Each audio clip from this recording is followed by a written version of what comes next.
అమ్మో దీన్ని ఆంధ్రప్రదేశ్ అనాలో లేకపోతే బీహార్ అనాలో ఉత్తరప్రదేశ్ అనాలో మన ఇండియాలో ఏంటి ఇలాంటి దారుణాలు అనేటటువంటిది అర్థం కావట్లే. కానీ ఇంత మట్టికి నేను నా జీవితంలో ఎలాంటి హత్యను చూడలేదు భయ్య. ఒక మేకని నరకాలన్నా ఒక కోడిని నరకాలన్నా మనం చాలా ఆలోచిస్తాం అనమాట.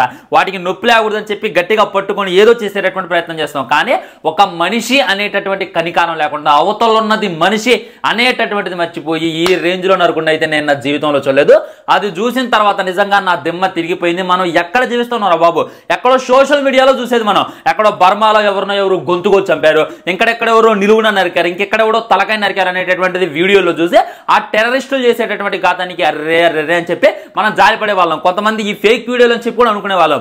కానీ ఈ రోజు ఏపీ వినుకొండలో జరిగినటువంటి దృశ్యాలు చూసినట్లయితే ఆల్మోస్ట్ ప్రతి ఒక్కడికి కూడా వాంతులు వస్తుంది. ఒక మనిషిని ఇంత కక్ష కట్టి ఎలా నరకడం ఎలా పాసిబుల్ అయింది అనేటటువంటిది అర్థం కానటువంటి ముచ్చట.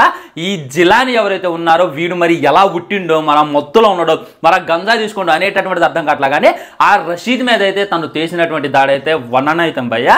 స్టోరీలోకి వెళ్ళినట్లయితే జిలాని రషీద్ స్నేహితులు అని చెప్పి కొంతమంది అంటున్నారు. మన దాడికి గురైనటువంటి వ్యక్తి వైఎస్ఆర్సీపీ యువజన కార్యకర్త అని చెప్పి కొంతమంది అంటున్నారు. సో ఇంకొంతమంది ఏమంటున్నారంటే దీన్ని రాజకీయంలో పోట్లే చేయొద్దు, ఇదంతా కూడా వ్యక్తిగత కక్ష.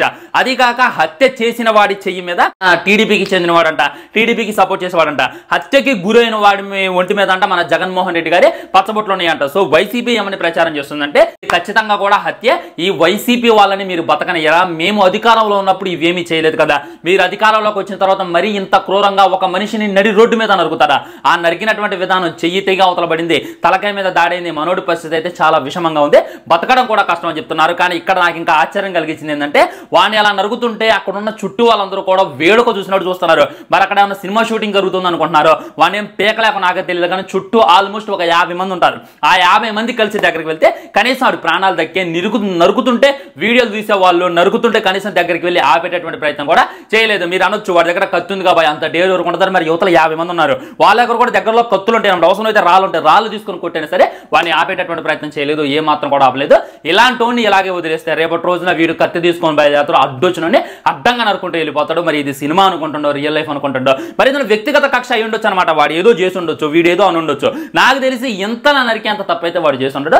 ఏదైనా పర్సనల్ ఉన్నా, ఏదైనా రాజకీయంగా ఉన్నా కూర్చొని మాట్లాడుకోవాలి. ఈ చట్టం అనేటటువంటిది ఒకటి ఉంది, దాన్ని గౌరవించాలి, దానికి వెళ్ళి ఇది కావాలి. అంతేగాని ఇలా రోడ్డు మీద నరుకుడేందో అర్థం కానటువంటి ముచ్చట. మరి వాడిని వదిలేస్తారా లేకపోతే వాడికి కఠిన శిక్ష పడిద్ది అనేటటువంటిది చూడాలి. సోషల్ మీడియా మొత్తం కూడా ఇదే వైరల్ అవుతుంది. మరి మన సాయి తరం తేజ్ ఎక్కడ ఉన్నాడు, మన మంచు మనోజ్ ఎక్కడ ఉన్నాడు? మొన్న ఏదో చిన్నపిల్లల మీద అసభ్యకరంగా మాట్లాడినటువంటి ఏదో మీద అంతలా రియాక్ట్ అయ్యారు, అంతలా సీరియస్ తీసుకున్నారు. దీని మీద కనీసం వీళ్ళు ఎందుకు రియాక్ట్ అవ్వట్లేదు? ఒక మనిషిని నడి రోడ్డు మీద నరికి చంపుతున్నాగానే మీ గుండె చలించదని చెప్పి సోషల్ మీడియాలో ఉన్న ప్రతి ఒక్కళ్ళు కూడా కామెంట్ చేస్తున్నారు. నా ఒపీనియన్ కూడా అదే.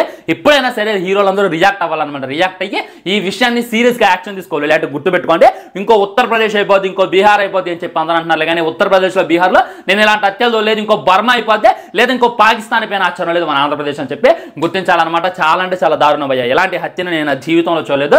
ఏం చేస్తారనేటటువంటిది మనం ఇంకా ఫ్యూచర్లో చూడాలన్నమాట. మరి వాళ్ళిద్దరి మధ్య జరిగినటువంటి పర్సనల్ గొడవ ఏంటి అని చెప్పి చాలా మంది అడుగుతున్నారు. అది ఇంకా బయటికి రానటువంటి మిస్టరీ. పోలీస్ ఎంక్వైరీలో తెలిసిన తర్వాత డెఫినెట్లీ ఇంకో వీడియో చేసేటటువంటి ప్రయత్నం చేస్తారు. దీని మీద మీ కామెంట్ ఏంటి? అసలు ఆ వీడియో చూసారా లేదా? చూడకపోతే డెఫినెట్లీ నా కింద కామెంట్ చేయండి, లేదా డిఎం చేసేటటువంటి ప్రయత్నం చేస్తా, లేకపోతే ఇన్బాక్స్ లో వీడియో పంపించేటటువంటి ప్రయత్నం చేస్తా. ఆ వీడియోని చూడాలంటే చాలా డేర్ ఉండాలి భయ్, నిజంగా సీరియస్లీ బాయ్.